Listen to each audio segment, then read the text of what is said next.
All right, folks, welcome back to the channel and back to the workshop.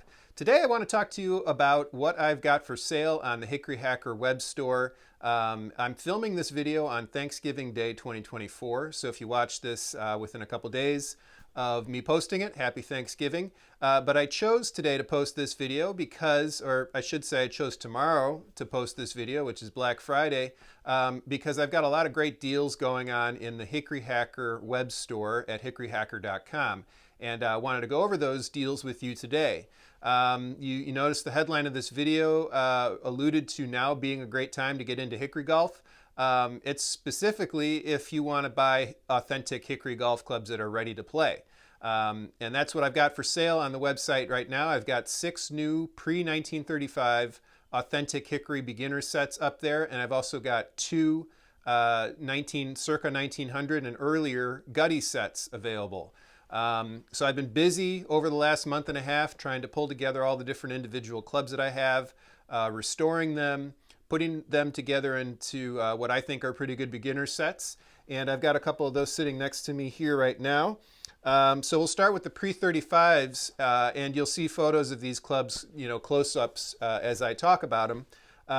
But what I want to say right off the bat is if you're watching this within a couple days or the day of posting on Black Friday 2024, for the next 3 days, Friday, Saturday, Sunday, I'm going to have really steep discounts on the clubs that you're going to see here today in these sets. And even if you see this video after the fact, but you're a hacker backer, you'll still get 10% off of whatever the list price is. So it's a good time to become a hacker backer as well, because you get that 10% discount on anything you purchase on hickoryhacker.com perpetually. But yeah, it's a really good time to buy these sets over this next couple days, next 3 days. If you're looking to finally take the dive into hickory golf and you want to play authentic clubs, if you've already got a set but you want a backup set for somebody else, I've got some really affordable options for you there. And then I've even got some options for the player who has a very rudimentary beginner set and wants to get into some nicer clubs. So there's something for everybody. And of course, if you want to get into gutty golf, the 2 gutty sets that I have, I think are pretty solid. So as I'm talking here, you're going to see photos of these clubs. And again, the information on purchasing them is in the description for this video. But if you go to hickoryhacker.com and you click on the store gallery link, you'll see everything that's available. And I recommend bookmarking that page because I often, not as often as I'd like, but I'm going to try to get to be more frequently posting new stuff on the website. Before I show you these, let me tell you a little bit about how I build my sets and why I build them the way I do. One of the big questions that I get from somebody who's just getting interested in hickory golf is, should they buy a replica set, or should they find clubs in an antique store and repair them and restore them? And so my blanket answer to them is a question, basically, which is, what do you want to get out of playing hickory golf? If the response is that they're a very good modern golfer and they're kind of getting bored with the challenge of modern golf, if that's possible, and they want to do something a little bit different, a little more interesting, but they still want to be competitive, then I usually steer them toward getting one of the replica sets from Louisville Golf or Tad Moore. The reason for that is because as you play in the really high-level competitive hickory events, such as the U.S. Hickory Open, the Wisconsin Hickory Open, any of the larger, events that have been around for a while, those attract really good players. And a lot of those players that you're going to see at the top of the leaderboard are going to be playing replica clubs. It's not to say that there aren't really good golfers, really good hickory golfers competing and winning hickory events with authentic clubs. But if you kind of look at who has won the U.S. Hickory Open, for instance, the last several years, you're going to see some familiar clubs among those top finishers, and they're going to be replica clubs. So if you are a competitive golfer and you want to play hickory, but you also want to kind of keep pace with the players that are going to be at the top of the leaderboard, replica clubs are probably the way to go.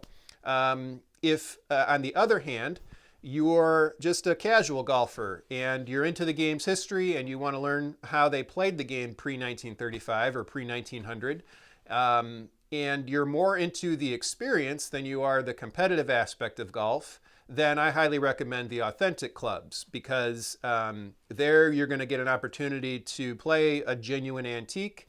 You're going to get to learn how to repair the clubs, how to restore them if you need to, or you can buy a fully refurbished set from me. I'm biased because I am an authentic Hickory club player, but I do think that they play different than a replica club. The wooden shafts are not the only thing that makes a Hickory golf club a Hickory club, in my opinion. The way that they were made back in the day, understanding why they were made that way, even if it doesn't correlate to your current course conditions because things have changed. Again, if you're into the experience, or you want to get the experience of what it was like to play golf pre-1935, then I think you need to play with the clubs that they played with pre-35. So that's why I think the authentics are better for that experience, or for that whatever it is you're trying to get out of Hickory golf. If it's the experience, then you want to go the authentic route. If you want to compete with other people and win things, then I would recommend the replica route. There's also the fact that there's a huge price discrepancy between the replica sets and the authentic sets. First of all, the authentic sets that I make are about as bare bones as you can get, but I think that encourages you to play the game the way that it was played pre-35. What I mean by that is I usually only have, this is a 4-club set, so 3 irons and a putter, and this is a 5-club set, 4 irons and a putter, and the gaps between the lofts are probably 7 to 12 degrees depending on the configuration. The reason why I do that is because back in the day, like take Harry Vardon for instance, he never played with more than 7 clubs total. So he learned how to manufacture multiple shots with just a couple clubs, and that is really, in my opinion, the essence of what it means to be a Hickory golfer, is learning how to play the game that way, as opposed to simply finding a wooden shaft counterpart to your modern clubs, and playing the game the same way you would if you were playing a modern set. So again, it all comes down to what you're after. I'm not trying to say that there's anything wrong with the replica clubs or playing the replica clubs like modern clubs. It's just a different experience, in my opinion. And if somebody comes to me and they're after the same kind of experience that I'm after with Hickory golf, which is trying to get as close to an authentic experience as possible, then I encourage them to play not only with authentic clubs, but with fewer clubs than more clubs, so that they can learn how to manufacture those shots. The workhorse of any of the sets that I make, and probably any good authentic Hickory set, is going to be the mashie, which is usually around 36 degrees. So I usually build my sets off of what the mashie is that I'm working with. So if you're, I'll just keep talking about these 2 sets here. I'm saying set. You're noticing there's not a brassy or a wood involved in this configuration. And that's because, first of all, brassies are a very particular kind of club. I think you need to really kind of play a lot of brassies before you find one you're comfortable with. And if you're just trying to get into Hickory golf and experience, just getting into it, I think an iron set is all you need to get started. And then after you get comfortable with playing with these clubs and you start to see more brassies out there, then you can try to, test those out, see how they work for you. But usually, casual golfers find the brassy to be kind of a difficult club to hit right off the bat. The sweet spot on those is the size of a pea, so they're not forgiving. And it's hard to find them in playable condition with the proper specs. So I usually say you should be playing a brassy that's 15 degrees or higher. You want to get one that's got decent swing weight, so something like C8 or higher. And finding the specs in a club that's playable and that you're not worried about breaking is kind of tough. It's not as easy to find that as it is to find one of these irons ready to go. So that's a long way of saying that the longest iron that I include in these sets, whether it's a 4-club set or a 5-club set, is usually a mid iron that's 25 degrees or less. And that's the club that I recommend people tee off with when they're just getting started. It's still, challenging. You're going to notice that there's not a lot of offset with the blade to hosel like you see on a modern club. So it's a little intimidating at first, but I have found it to be fairly straightforward as far as getting off the tee using a mid iron. And I got comfortable doing that in the beginning. And then as I got comfortable teeing off with that, I started to sample brassies. But at least I knew I could get off the tee and get into the fairway. Mid irons usually will get you a 25-degree club for an average golfer, probably get you out there 165, 175 yards. That's a pretty good distance right off the bat, considering that if you had a brassie, you're probably only going to, average golfer's probably only going to hit the brassie off the tee maybe 200 yards, 210. Better golfers, obviously, faster swing speed, you're going to get it out there further. But you got to remember that sweet spot is tiny, so you really got to hit it in the right spot to maximize what you're going to get out of that brassie. So like I said, I recommend using the mid iron off the tee.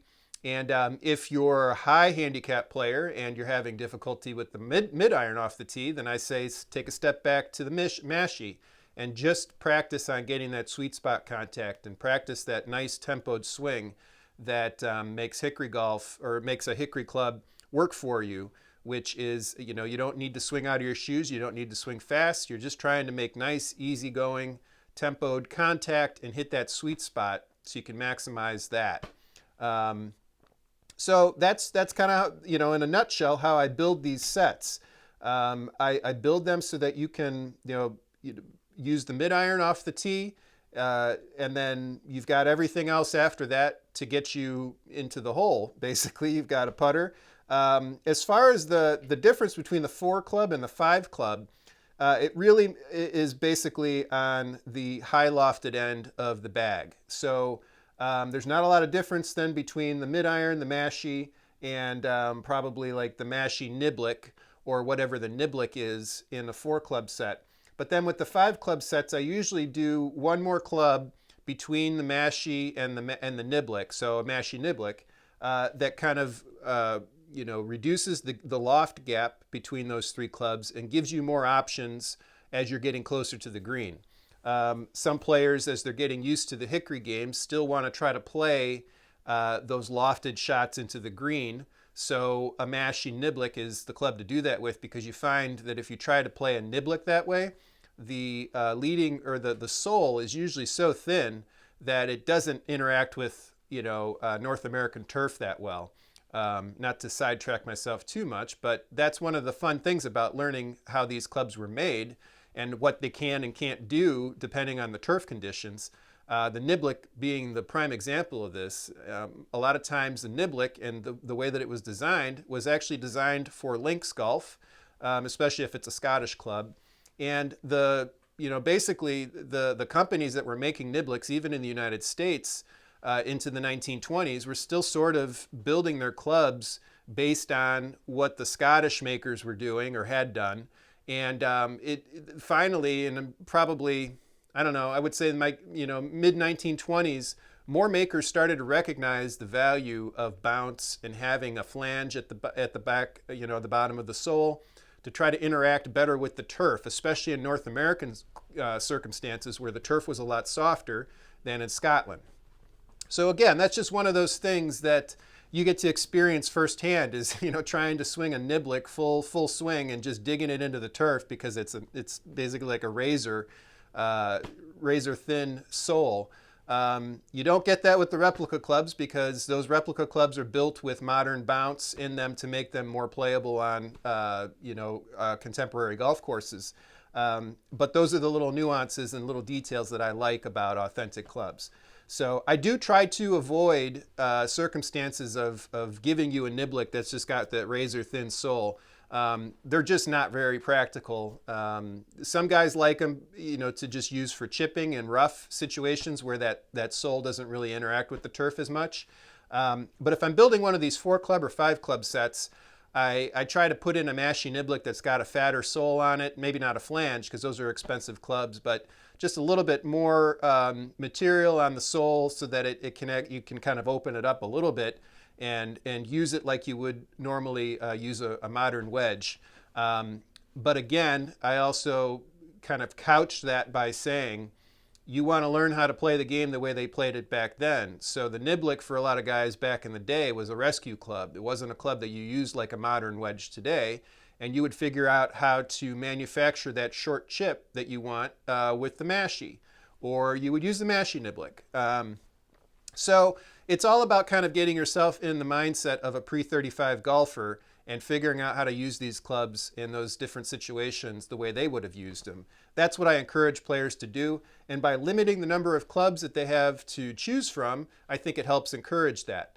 So that's kind of it in a nutshell as to how I build these sets. The nuts and bolts of it are these heads are removed, the rust, if there's any. I give them vinegar soak so that it takes off the surface rust as much as I can. Then while the heads are off, I take a close look at the shafts. Most of the time, I would say 95% of the time, these are the original shafts that came with the head. And you'll notice sometimes when you take a head off that maybe the cone underneath, or in the hosel here, is cracked. So I'll repair that. If there are any other surface cracks or issues that I don't think make the club unplayable, but that I want to fix, I'll fix those while the heads are off. And then as soon as the rust process is over, I'll reset the heads using modern epoxy and repin them with either brass or steel rod. I started using steel lately, and I like how it blends into certain heads better. The downside to steel is that you can do it so well that you can't see the pin at all, and that's a problem if you break the shaft and need to try to remove the head and replace the shaft. So what I do in that case is the outside hosel, this is actually a good example. I'll usually try to make this as seamless as possible so you can't even see it, but then on the reverse side, I'll leave the pin not unfinished, but you'll be able to see the seam on it. So if you have to remove the head, you can. And the nice thing about epoxy is that you basically, in order to remove this head, if you had a broken shaft, you just heat up the hosel with a heat gun. On the metal part here is what you're heating, and it'll break up the epoxy, and then you'll be able to hit the head off with a hammer. If you want to see that in actual practice, make sure you check out the latest live stream series that I just wrapped up. It's a 4-video series. I think it's 4 videos, basically taking you through the process in real time of a club you found at the flea market, and now you're going to be able to play it. So you'll see that in my playlists here on the channel. But that's what I've been doing as far as current videos are concerned on the channel lately. It's been a while since I've done one of these face-to-face, kind of giving you up to date of what I'm working on videos. But yeah, I think that kind of covers what I wanted to cover. Again, I want to, can't emphasize enough that this is the best time to buy these clubs because they're considerably discounted. Like I said, I've got six pre-35 sets on the site and 2 gutty sets, and I've still got 5 sets left that at least 5 sets that I need to build yet. And then I've got probably 4 to 6 gutty era sets that I'm working on. They're not necessarily true pre-1898 gutty clubs, but they're clubs that are smooth face that you'd be able to use for gutty golf or transitional, or you could even use them for pre-35 and play both if you wanted. So yeah, that's all to say that I'm discounting these clubs that I've got finished because I really want to try to move them and make room in my shop. And, well, I got plenty of room on the website, but make more room in my shop for the sets that I know I'm going to have finished here in the next month or so. I'll also say that my plan right now is to be at the Golf Heritage Society's Columbus show. It's actually in Dublin, Ohio in February, and that's the weekend right after Valentine's Day. So it's like a Friday, Saturday, and I'll be at that show, and I'm hoping to have less of what I've got right now to bring, but I'll be bringing several clubs to that as well if you want to see any of these in person. Though I do recommend if you see something that you like, you should buy it now because it's going to be more expensive after Sunday, so 3 days from posting of this video. But yeah, I think that probably does it for what I wanted to cover. If you ever have any questions about how these clubs are put together, or if you're looking for specific clubs to fill out a set, reach out to me at thehickoryhacker@gmail.com. And if you see any of these sets on the website that you want to buy, you'll see a button that will link to my email, and then you'll be able to send me a direct email that way. And oh yeah, I guess while I'm at it, if you go to the site, you'll also see all of the grips that I've cut recently. So if you're in the market for some new grips, I've got some options there for you to check out. Those aren't on discount right now because I feel like they're pretty reasonably priced as is. So yeah, I think that'll do it. Thanks for watching, folks. Course vlogs are coming back. I know I've said that so many times, but I've got a plan for kind of reducing the amount of time that it took to make those course vlogs and edit that footage. And I've got a lot of really fun stuff to show you guys, and I'm hoping now that we're getting into the colder season and I won't be golfing or won't be outside as much, that I'll be able to carve out that time to build out these course vlogs that I want to show you. So I guess that's a good way of saying thanks for watching and thanks for supporting the channel. Today's Thanksgiving, so I'm going to extend that thanks to all of you for all the support you've shown me, for the nice, great emails that you send me, basically saying that a video that I posted helped you get a club back into playable shape. Those are all great to hear, and I really appreciate hearing that. And I appreciate all you guys for your support and your continued patience as I, slowly but surely put out more new content. I know it's not as fast and furious as it used to be, but I'd like to think that when it does come out, it's still valuable and interesting and fun to watch for you guys. All right, that'll do it. Take care, folks. We'll see you next time.